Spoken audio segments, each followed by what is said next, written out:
Baby one. There we are. Hello, everyone. Welcome to a live stream by your self-appointed third pillarist, DBJ. Yes, this channel is DBJ, and we welcome all creatives, the entire RPG community, and you kind folks out there. Now, we also welcome collegiates and classmates as well. This show is simulcast both here live on YouTube, as well as the Fantasy Grounds Discord channel in its audio form.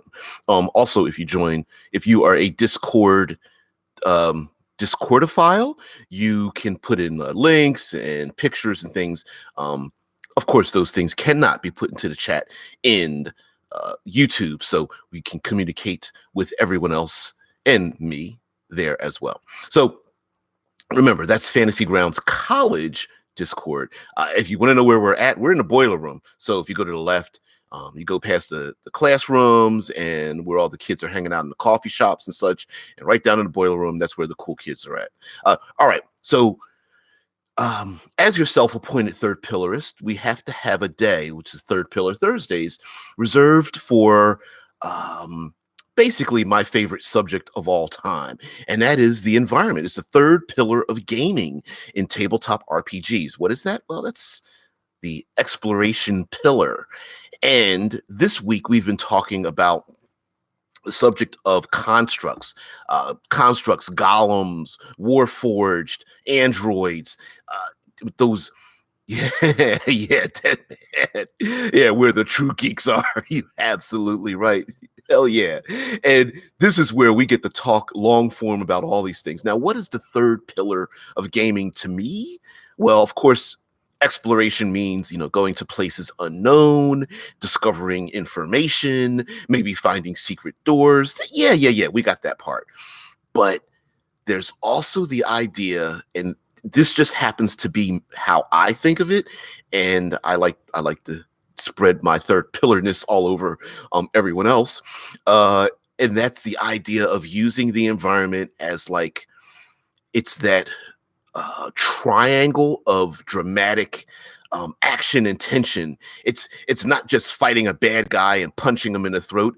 It's doing it on the wing of a plane, or it's not just fighting hordes of zombies. It's fighting hordes of zombies down in the deep sewers, or in a dungeon, or on a boat, and the arms are reaching up ready to capsize your boat or whatnot. So it's the both natural and man-made locations, and having those encounters in those man-made locations, and the locations themselves, much more than layers, or much more than just hazards or puzzles or riddles or traps, but all of them mixed together and being dynamic in those locations. Palora Scott, hello, hola.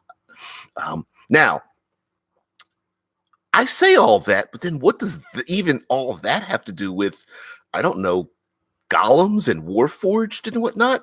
Well, I will tell you that one of the great things that we can do is in our settings is not just have conflicts with a bunch of automatons that are inanimate and just, they fight us and we fight them, but where are we doing these things? Imagine, if you will, a dwarven forge, and they're forging iron. They're mining iron and steel and other metallics out of the deep reaches of a mountain. And you imagine these dwarves or gnomes and whatnot with their goggles on and their thick oiled leather outfits, and they're taking the ore, and they're going down mine shafts, or being pushed on carts, and pushed into these giant foundries where they're melted into its component parts, and liquid and hot. And I'm thinking, although this is modern day, I'm thinking of Terminator 2, the movie, and at the end of that movie, the T-1000 is in the foundry where they find themselves doing battle, and you have catwalks and hot molten steel being pulled along on Uh, Seriously, Dead Man? Dead Man says, you don't mine steel. It has to be processed from iron and carbon. Well, you don't spoil my fantasy right now. No, no, no. But no, he's true. You don't mine steel. You mine the component parts to make things like, you don't mine for brass or bronze. You mine for the component pieces like copper and iron and tin and other elements, and those are heated and separated. I believe they are the metal. The rock is heated to the point where it's liquid, and you're able to scrape off certain elements out of it, or almost extruding it or straining it and such. But however that process is done, no one wants to be underneath one of those big giant ass buckets with the hot liquid pouring down, or being on a conveyor belt where the rock has been poured, and maybe there are machines or maybe there are individuals going through the rock and pulling out the best pieces that are used, or a giant press or something that's able to slam down and crush the rock and all that kind of stuff. Yeah. Ricker says, old golems tirelessly working to clean a long since destroyed city. Yeah. Many of those destroyed cities with those golems pre-programmed to defend and clean a city of places. Yeah, Tesla Wally, the ultimate of trying to keep the city clean. One small square uh, collection of trash at a time. The Wally, the crushed recycle robot. I'm presuming at some point, like, there were supposed to be other robots to collect those little cubes that Wally was making, but Wally was just like perfectly happy going around and collecting the trash, keeping a couple trinkets for himself, and then stacking these things, the tens of thousands. How many do you think he made? Like a couple of million of those little cubes stacked all over the planet. Well, or maybe just in his own small city. I bet it probably took a huge metropolitan city and just was pretty happy just doing his own thing, right? I'm going to create a world where you can mine steel. Well, in a post-apocalyptic world, I suppose it wouldn't be mining steel, but it could be collecting steel and aluminum and other alloys, and then smelting them, I suppose. But again, in a world, maybe there's destroyed cities, that there are hazards in the cities that of course the golems don't think they're hazards, whether there's pools of murky water and half collapsed buildings and such, and the golems are still standing there as if they're protecting this place and moving materials around, and you're like, wait a minute, the people they've been long since dead a millennium ago. But of course the golems are still performing their duties, right? So it's where these events are set, whether they are there's old mines with deep dark shafts again, or the mine carts, or the fear of having these battles inside of a foundry and having someone dump one of those buckets of ore on top of the enemy, or on top of the PCs, or having that fight on top of the conveyor belt that's moving towards that iron door that's open, and inside of it is nothing but this hot flaming inferno, or the steel press that comes slamming down to crush the rock, the tons of rock that slide underneath it, and the PCs might be, having their battle or entrapped, or one of the PCs throws a golem up on top, or pushes the golem down as they get crushed by a press. And the only way to have that is to have that kind of encounter, is to have an environment where those things can happen. Now, of course, I'm talking about dwarven mines and steel, but that doesn't necessarily have to be the only thing. Strip mining works. Maybe there's an art gallery with giant chunks of marble, and it could be the large back room of a place where these people have given of themselves to worship a pantheon of gods, and they've been carving. These are half finished carved statues that are like 30 feet tall of the gods or something, and having a battle in the back there. Maybe an an ogre decides to push over one of these half finished statues on top of the PCs, and now the PCs are looking around like, wait a minute, there's like multiple dozens of these pillars of marble. Uh-oh. If somebody starts tumbling these things might fall over like dominoes and we'll be underneath them, you know? Yeah. Pillar says fifth element, Zorg breaking the glass. Exactly. It's I'm helping society out. You see? Break the glass, and something has to come over and clean up that glass, making a job for the glass cleaning, and then that glass is taken and reused and recycled to make other objects. It's like I'm just helping society out. Ricker says if you set the post in the post apocalypse far enough in the future, you might be might be able to actually mine steel. I think someone's bringing up Numenera, where yeah, like you said, if you put it far enough in the future, pretty much everything gets blasted into it, nearly into its component parts, where it's nothing but like dust and trapped under multiple layers of dust and dirt and grime until it's completely unrecognizable. And even the plastics, given enough time, even our landfills of plastic and things we've thrown away will become nothing more than just another part of the environment.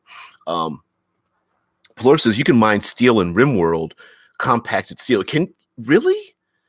I thought RimWorld. I'm sorry. I'm thinking of the Ring World, the Larry Niven book.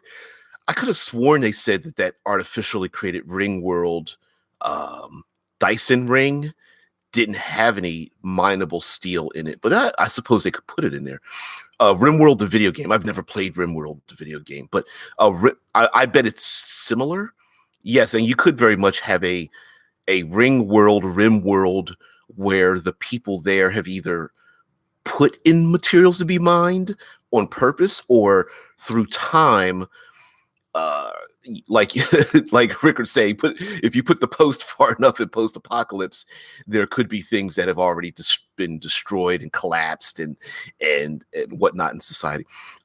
Rickard says you could have cars and cities being crushed under rocks, forming mountains were you to mine out steel, especially if, like, say our major cities have collapsed upon us already, or much like I believe History Channel once ran a thing about after humanity series, what would happen to cities if people were no longer around, and all the roads and the cities would be overgrown, and of course all the steel would rust out, the metallics would rust, and the rock would crumble and things. So yeah. Impressive squirrel this is. Yes. Yeah. Now, but not this isn't really a squirrel, because we're talking about the environment, and based on whatever environment you have for your world, it's not just having these constructs walking around warforged and whatnot. It's what does that place look like? For example, in the world of Eberron, the warforged were created for, of course, like battle, like a Dungeons and Dragons form of what World War I would look like with magic and with trench warfare and machines belching out smoke and whatnot. Yeah, Rickard says could have it be a plot point having the blacksmith recognize it as steel, or of course we don't have to limit ourselves to earthly materials at all. Whether it's like, oh, I found soulstone powder or something like that. I remember soulstones. They once powered, great golems and machines that built these great works. It's too bad they no longer exist and whatnot. So there's also the idea of encountering things in encountering things. There's a term. So let me rewind slightly. There is a a movie and television term known as come in late, leave early. And essentially what that means is to deposit your players and to deposit the story, the thing you're trying to tell, in the middle of a particular scene. Don't start so early that you have to explain everything. I'm in the middle. It can create scenes where instead of the players always coming upon just a group of say golems or something like that, just standing there, encountering them in the grips of whatever it is they're doing, and then having the PCs uncover what the hell's going on. For example, in media res or media res, in media ray, um, and essentially, it someone can put the if someone could put the meeting of the wiki meaning of in media res in the Discord chat. But for me, essentially, it is a perfect example of in media res is the beginning of just about nearly every Star Wars movie, the beginning absolutely of nearly every Mission Impossible movie and James Bond movie. You don't know what James Bond was doing. All you do is you see him on a snowmobile running away from some bad guys. He's swinging on a cable from one building rooftop to another, being shot at by somebody else. He's in Mission Impossible. You see some stranger walking along and uses a pass card, and that stranger walks around the corner and rips a face mask off, and you're just like, oh, I guess we're starting right in the middle, you know. And thank you, Dead Man. Dead Man said places into the Discord chat over at Fantasy Grounds College. In media res is Latin for into the middle of things. It usually describes a narrative that begins not at the beginning of a story, but somewhere in the middle, usually at some crucial point in the action. The term comes from the ancient Roman poet Horace, who advised the aspiring epic poet to go straight to the heart of the story instead of beginning at the beginning. And in many ways, I feel like when it comes to exploration and the third pillar of things, to start people in the action, right? Start them in the middle of it.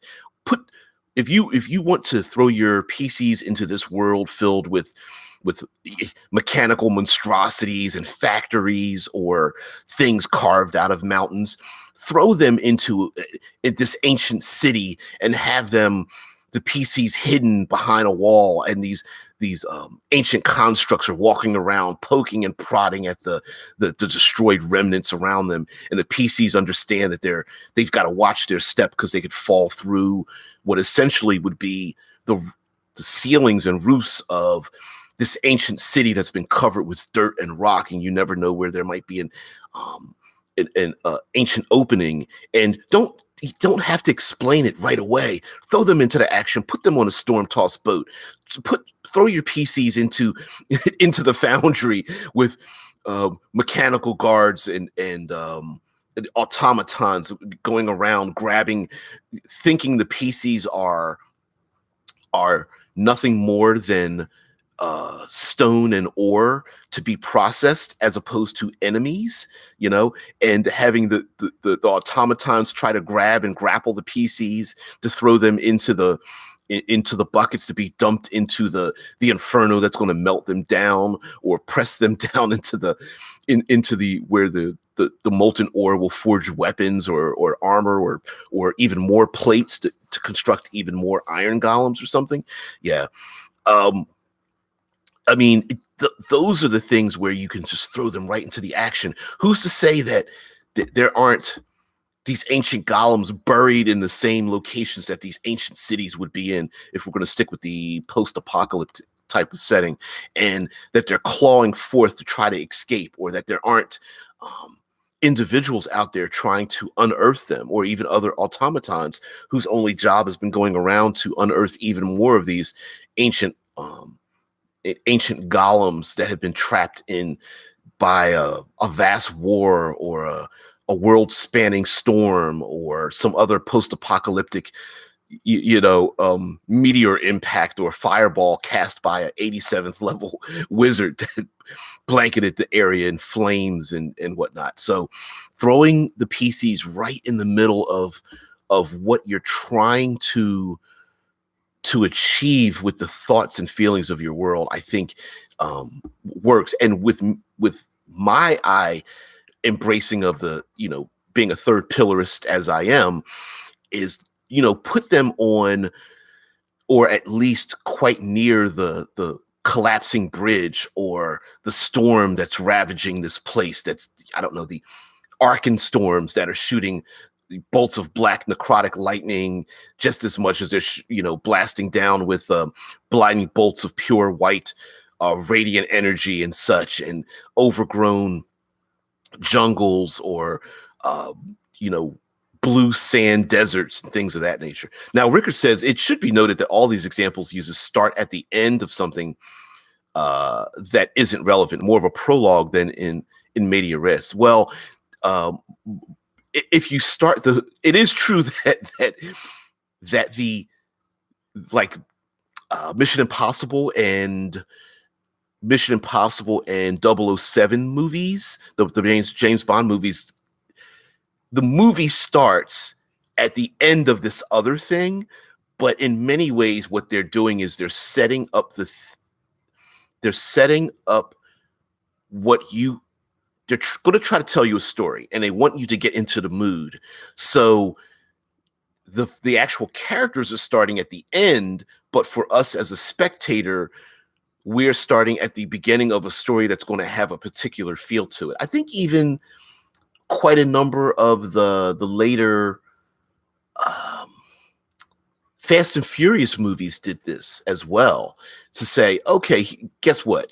You're going to see a lot of action. You're going to see disguises. There may even be a clue in that particular opening, not monologue, but mono action, prologue action that will give you a clue into the later portions of the movie. So yeah, yeah. Yeah, more of a prologue than in media res, which is the job of a prologue. Exactly. So yeah, like the prologue is the setup, like, okay, here are the things that are going to happen. And we as creators can do that. Like we can say, guess what? You're going to see, because we're talking about constructs and golems, right? You're going to see multiple, you might even see armies of golems. You're going to go into devastated, blasted landscapes. You're going to come upon factions that both want to the destruction of and support of and create these things. You're going to see mindless automatons, or you're going to see sentient ones as well, and then throwing them right into the middle of it and letting the action describe things as opposed to info dumping your players. Sure, we can do the Lord of the Rings overlay where we speak over the map, or even a Game of Thrones flyover, like here's the world and here are the major players, and I'm going to show you the world and talk to you about the scrolling of information, like in Star Wars, where we find our heroes in blank. And as long as you're short and concise, you can do things that way as well. But I like the in media res thing, and I know I'm butchering the pronunciation, but I'm not Latin, so sorry. Plur says, when I was doing writing years ago, I ended up cutting out a huge amount of work at the beginning because it was boring. I tend to do the same thing in games, start somewhere more interesting.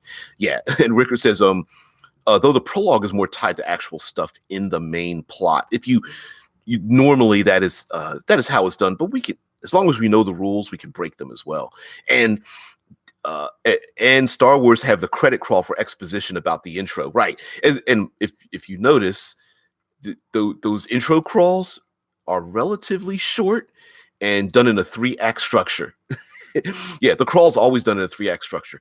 Here's what happened. Here's the results of that. Oh, and by the way, we find our heroes in this precarious location starting now.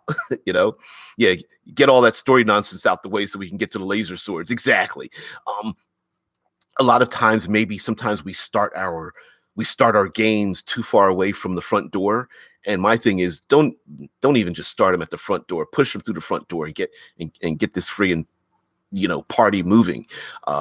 Sometimes it's good to start with the long exposition, but if we do the everyone is in a tavern and you want them to travel 1,000 miles on a ship to an ancient uncharted island, it's like just throw their asses right on the beach of the island with their ship sinking in the background and be done with it, right? If you want them to go to the island, put them on the island. Of course, you'll have PCs balking, like, I wanted to buy some supplies. Fine. Just spend the money. Go ahead, buy your supplies. You already have those supplies. Let's get this party rolling. So, but whether it's a deserted island of automatons that have walked across vast oceans over the millenniums or whatnot, because we're talking about constructs here. And I suppose stories are constructs in and of themselves. That could be a whole theme in and of itself, designing adventure design. We could do that for months, each day for an hour. But I will say that in terms of the environments and the things that were created, we pivoting away from a post-apocalypse during the heyday of these autonomous creatures or warforged and whatnot. They might have been able to construct cities hitherto unseen before in the history of mankind. So we could have, vast towering cities that are a mile tall. We can have these automatons that have been able to work tirelessly to build cities.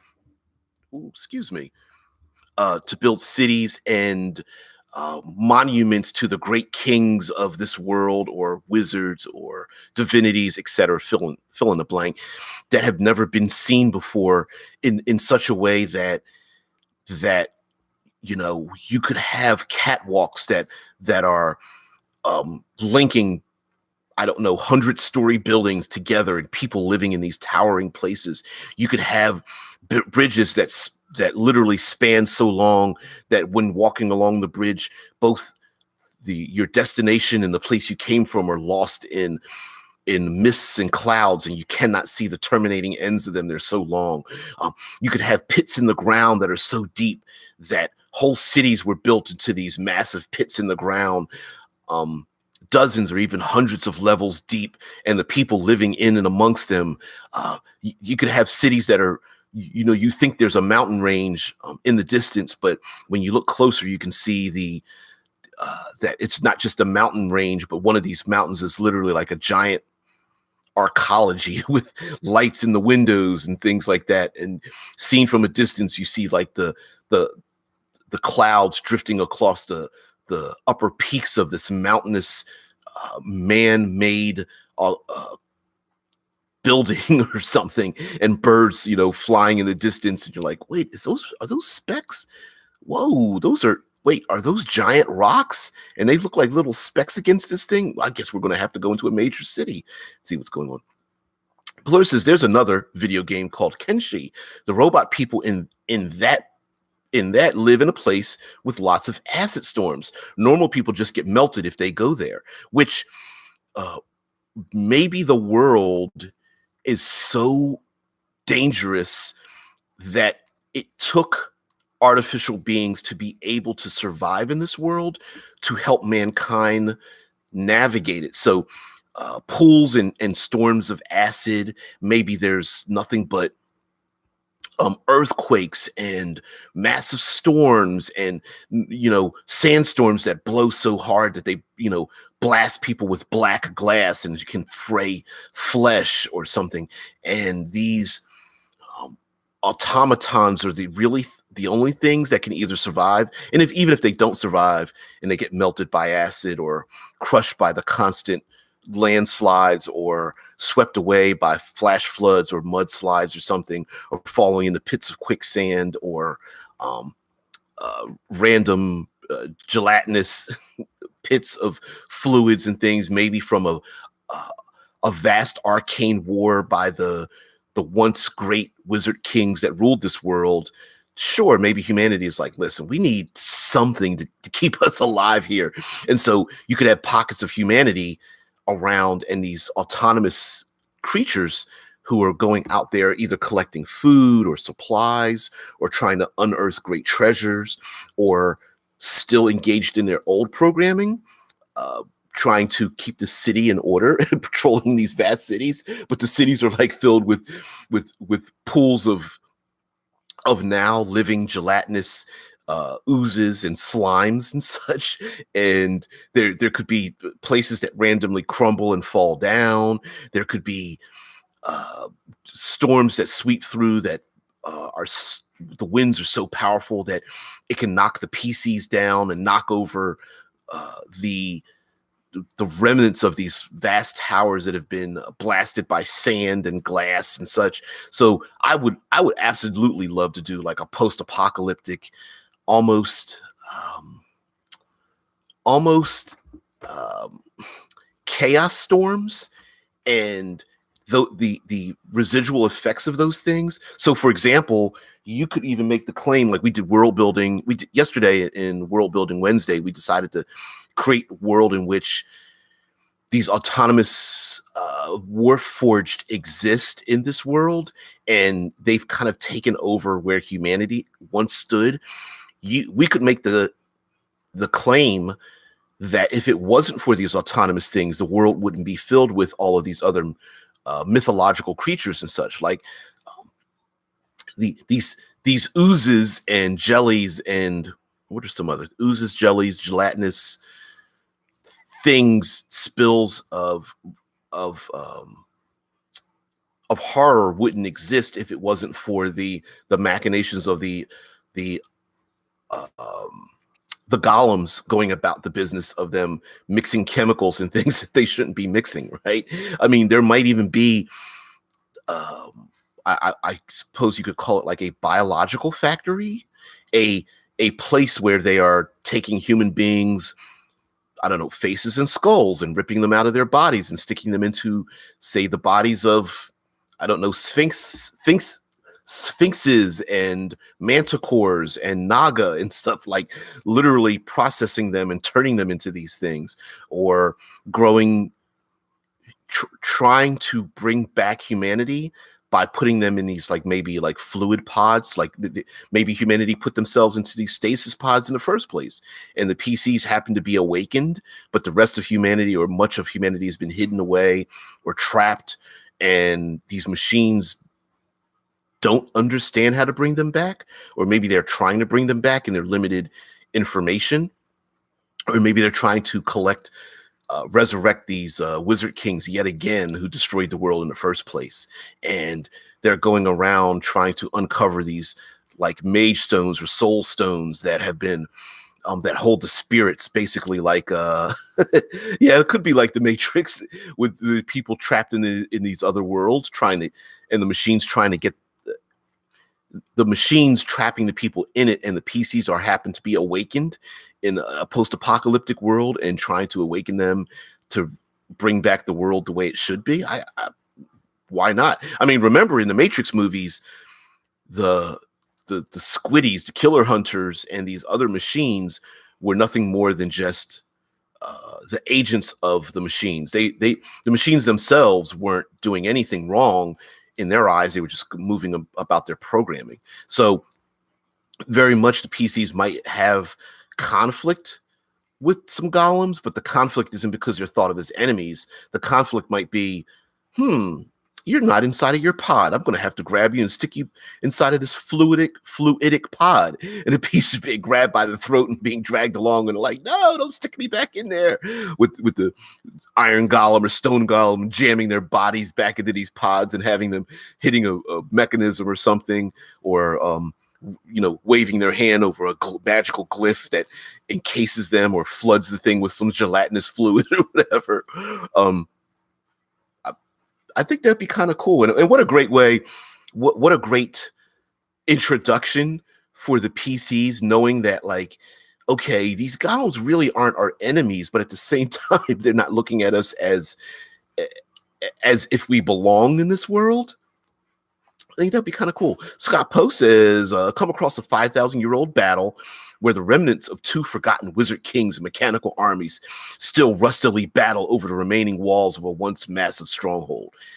I absolutely embrace that. That's perfect. Where it could be that some of them are like half destroyed and they're like they have no legs, but there's just a torso as they're dragging themselves across the battlefield, like slowly rusted. Maybe there's some of the golems aren't moving at all. They're just encased in thick, such thick layers of rust and grime and dirt that it only takes someone to push them over a little bit and have it crack and have them come back to life. There could be others that are still battling each other, swinging and trying to hit each other one movement at a time. And when the PCs get on the battlefield, both of them, both sides think that the PCs are enemies or something. Or it would be kind of cool if maybe one side thinks the PCs are their allies, and they're not necessarily following the PC's orders. They're more like trying to protect them behind some like battlements or something. Whereas the PCs are like, no, I'm trying to get from one side to the other. And the automatons are like, you must stay back, Prue, hey, what's up, Prue? Uh, there's, yeah, I think a massive battle would be sweet, especially if they're pretty dangerous and they're launching like bolts of lightning and orbs of necrotic explosions and things like that at each other. PCs are like, what have we done? Have we reactivated them? Or they might just detect this thing going on and realize that in this world, there's just no way to stop these things from having these massive battles. It's just a background thing, and they just have to dodge in and out of these warring factions against each other. I think that would be completely sweet if and of course, again, maybe this is inappropriate, but like the analogy, but the pillar-ist thing, right? Some machines are destroyed, others are rusted, some are blinded, others can't walk. There may even be the PCs may just come across a couple of these automatons literally dragging their fallen foes or fallen comrades out of the battlefield to be just disassembled and rebuilt and kit bashed back together again just to throw them back into the battle. I mean, why not? Why not have something like that? And maybe humanity has been trying to scavenge. Imagine this post-apocalyptic world where the battle is still raging, but humanity no longer is having this battle. It's only the machines having these battles. And humanity is just trying to scavenge food and water and supplies around these. Like, imagine some refugees hiding in like a cave or like the half collapsed piece of a building, and then all of a sudden the building itself gets ripped out from above them like a giant tent, and this big giant hand rips open the building, and a big massive fist comes slamming down where they used to be sleeping as they run for cover.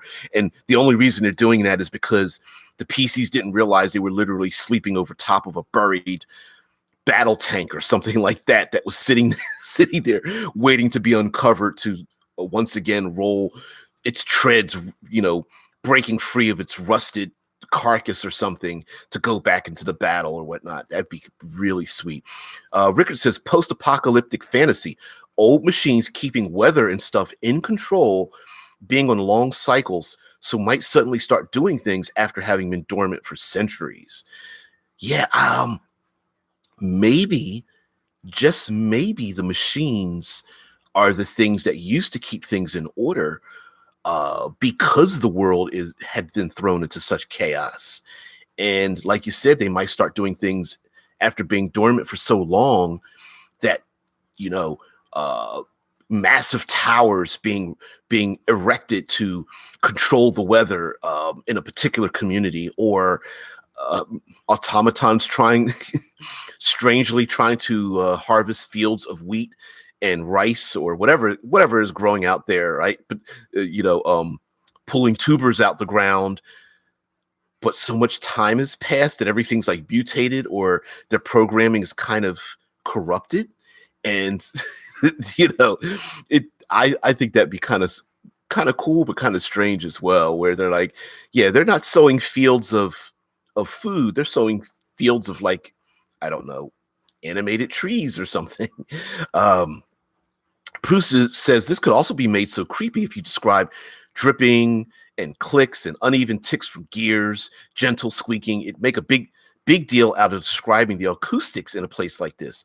I definitely agree with you. You could sometimes the limitations or the weaknesses of things actually make things even better, where even in the middle of the night when you hear the clicks and the squeaks and the the almost the internal rumblings of these clockwork machines maybe moving around in the background might not let the players have their normal their normal 8-hour rest. I want to take a long rest. Yeah, you might not. You might have to sleep with one eye open because every time you hear these machines walking through the landscapes in the distance, you're never sure if they're coming towards you or away from you. You're never sure if they're going to awaken after being asleep for so long. And every time you hear those clicks and whirs, you're not sure, like, is it a giant humanoid machine? Is it a some kind of dwarven, unmanned dwarven tank?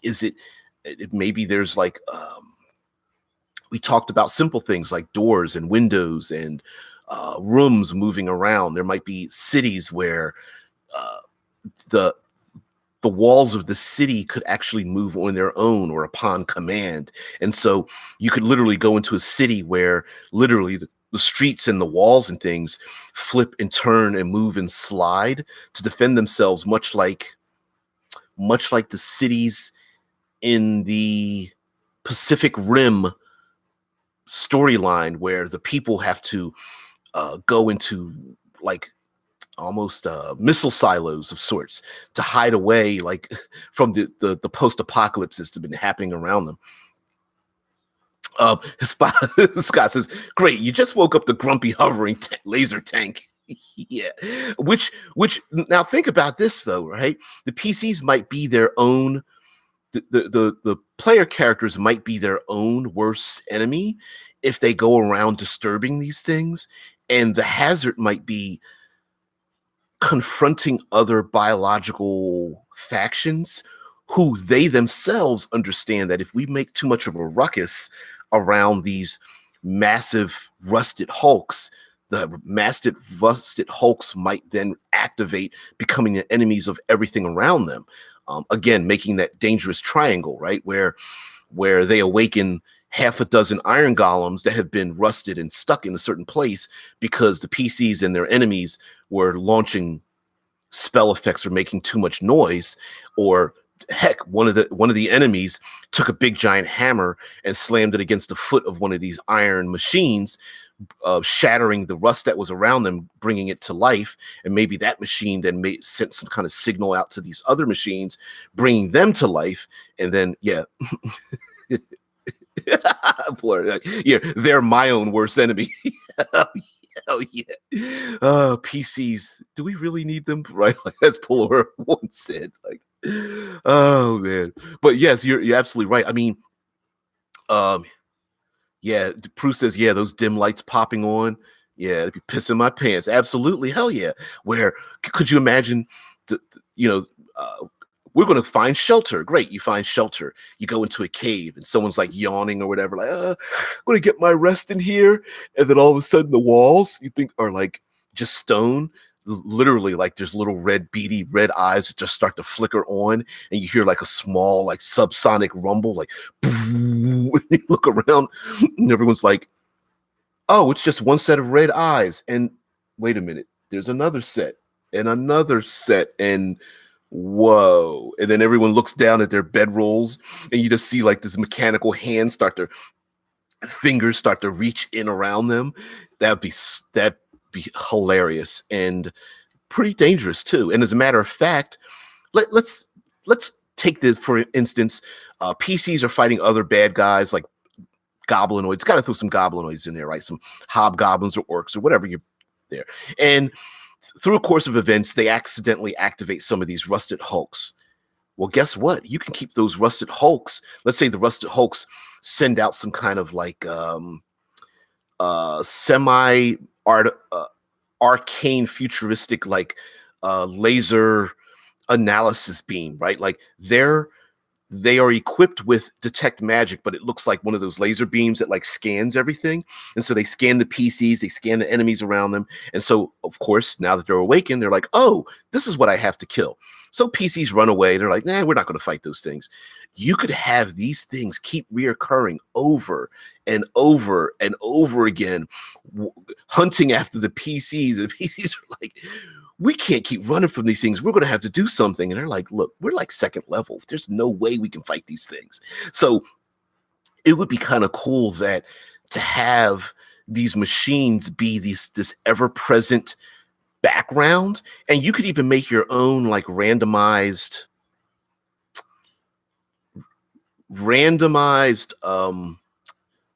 list of hilarious things happening to them. And I say hilarious as in very lethal, where there might be anything from mechanical arms reaching out of the ground to flying drones to, and yes, it makes it sound like I'm only thinking science fiction, but these things could very much be like ornithopters flying through the air. There could be, you could make up or reskin many types of machines. Like if you're thinking, well, darn, 5th edition only gave me like a stone and a clay and maybe an iron golem. I'm going to reskin a dragon turtle as a dwarven tank, and I'm going to reskin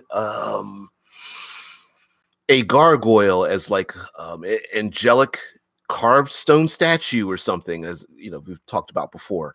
And those things might be just random things running around the world.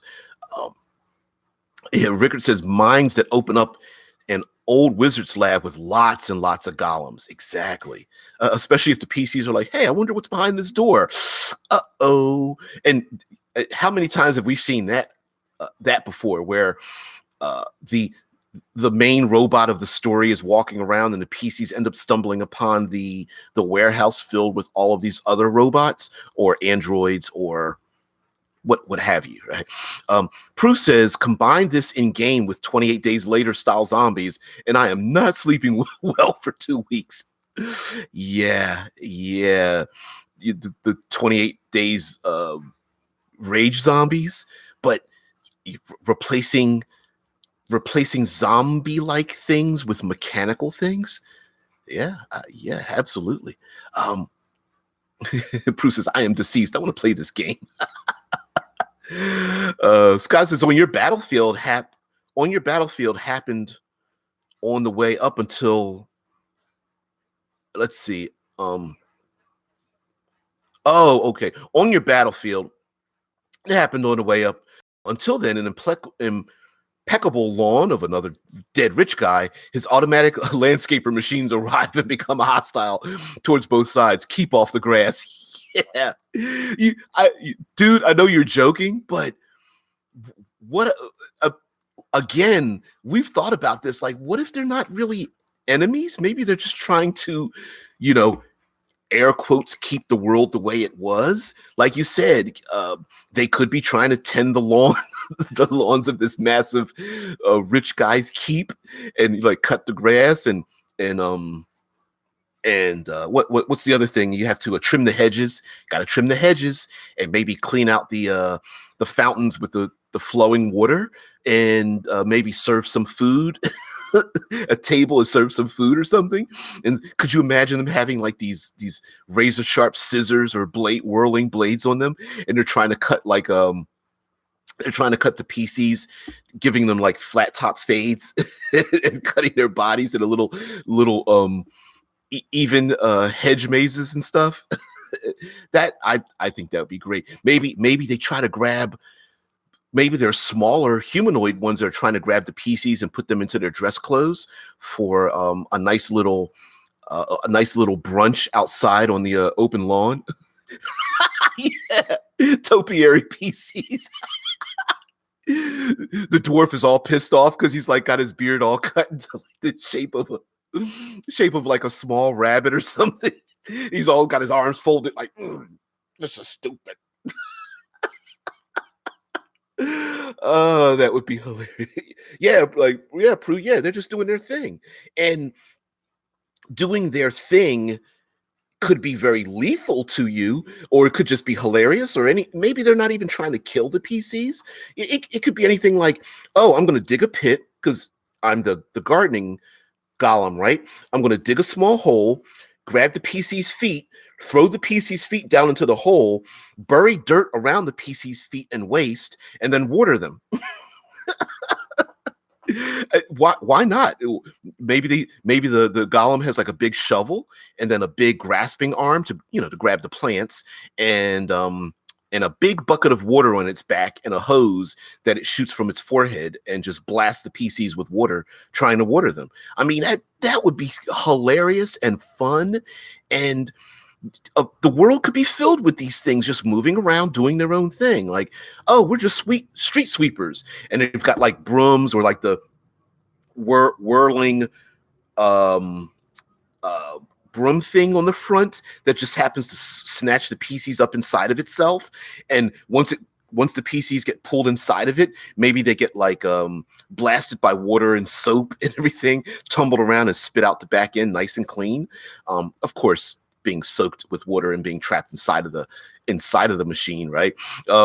Instead of being swallowed by a giant, instead of being swallowed and digested, although you could have some digestion in there, especially if these street cleaning machines are trying to keep the city clean after, a millennium of destruction.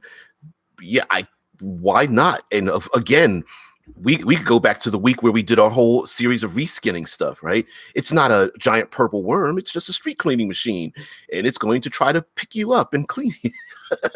Yeah, taking a 1d4 damage from being cleaned. Yeah, heck yeah. Now, and we could even have fun with the fact that there's, from the ancient battles, there's like oozes and like gray oozes and puddings. I don't know what I call puddings, but anyway, black puddings and gelatinous things all around the city. And the machines are designed to get rid of those oozes, and the PCs just happen to be in the way. So maybe the PCs, in order to get away from the oozes that are going after them, have to lead the oozes into the path of the golems, who then suck those things up and clean them and deposit them back out, or just throw them into their, I don't know, arcanic cleaning internal mechanisms, because the black puddings are just overtaking the city. Prue says, imagine playing a bunch of adventurers having to solve the death or murder of that rich dude, but they can't even get in the house. Exactly. I mean, they may have to uncover, maybe you could do the typical fetch quest where they have to obtain, say, the command words to shut these things down. Of course, you're not going to get the command word or the ruby ring or helmet or medallion that the rich nobles wear to control these machines. So you have to get into the place to find the ring of, let's say, the very dead and very skeletal nobles, and find that little ruby ring to wear to shut these things down or order them to stop doing what they're doing. But you got to get through the defenses first. And those defenses may all have their own, they might not be air quotes defenses, but they might be something else. Now, I didn't ignore you there, Pelora, because I know you stuck something into the Discord, but you're Facilia Construct. So Pelora puts in a list for her game in terms of, we once had a theme where we talked about a setting in which the setting was based around the internal organs or mechanisms of our own internal bodies, but this is done in a way of using a construct. So she says, the brain would be stairs leading downwards in a room lit with scarce artificial lights around the edges, bolts of lightning coursing between the lights at irregular intervals. I like that. The mouth is a transmitter. The stomach is the power station. The lungs purifies the air. The heart makes more cells, which, the heart could be producing mechanical creatures, or even those white blood cells could be oozes amongst themselves. Although we're going to do oozes at one point, oozes, puddings, things like that. Pelor says the intestines, where material from outside is destroyed into its basic parts. I like that as well.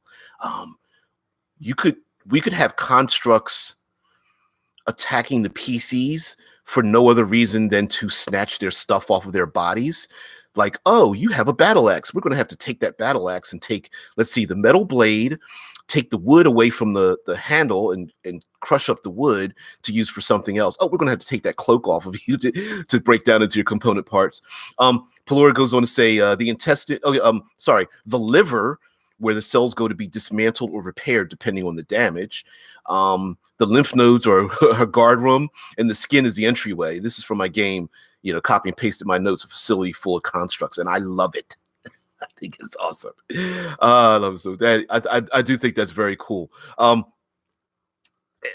man, I love that. Yeah, the Prue says the PCs just happen to be in the way is a big RPG move. Well, yeah, theoretically the PCs are always in the way. It's like really when we were making our settings, it's really, oh, the world moves on, and then the PCs throw the monkey wrench into it, and then things start to change, which is kind of the way settings should be. They should be alive and living, at least in our own heads, until the PCs get involved in it, Borderlands, Deadman says Borderlands 3 is going to have a character, Flake, who is an AI in a robot body. Yeah, yeah, FL 4K, Flake, yeah. Scott Poe says, I can't wait for BL3. Yeah, squirrel. You know what? We will be having a squirrel on this show pretty soon. I think we need one. I think we need a mascot. I might even, maybe I can attach some dreadlocks to the little squirrel when he arrives. I don't know. Oh yeah. We're gonna have a mascot. The mascot might be even bouncing through the screen or something. Yeah, for reals. So guys, we've hit the hour mark. Thank you very much, Prue. Yeah, we do need a dreadlocked squirrel. Yeah. Anyway, we've hit the hour mark.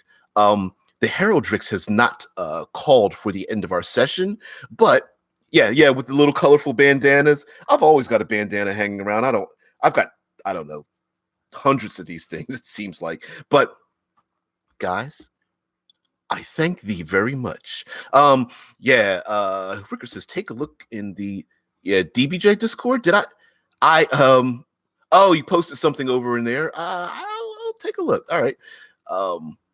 Ooh, there's the Watchmen trailer. Yes, thank you, Dead Man. And that is hilarious. I love it. I absolutely love it. Yeah. Squirrel with the dreadlocks. You're hilarious, dude. I love it. So anyway, guys, everybody take care. Pelora, everyone. Prue, thanks for stopping by again. Prue. Love you guys. Everyone take it easy. Oh, by the way, there will be more episodes uploaded to SoundCloud if you want to, for those who want to get old episodes and listen to them as a podcast. And all the other stuff. Hell, there's merch. We've got, Critical Hit Publishing has merch. I'm still working on yet another cinematic environs. Even though this kind of looks like a forest behind me, I'm doing the last bits on wetlands, which is about swamps and bogs and estuaries. Every time I feel like I'm done, I have to take apart something and add some more to it. So yeah, we're going to have fun with diseases and parasites in that one. It's going to be pretty cool. So anyway, guys, thank you very much. Please take part in the Discord and talk with the other brilliant people who make me look good, because without them, I wouldn't be able to do this. So everyone, have a great one. I will see thee later. See ya. Bye. Yeah. Well, yeah. Thanks, Scott. Yeah, DBJ Cinematic Omnibus will be coming. As a matter of fact, that's my ultimate goal. It's going to take a couple of years. It won't take a couple of years to do it, but it's been a multi-year thing. So yeah, putting them all together, it will be. So anyway, guys, have a great one. I'll see you. Bye. See you tomorrow.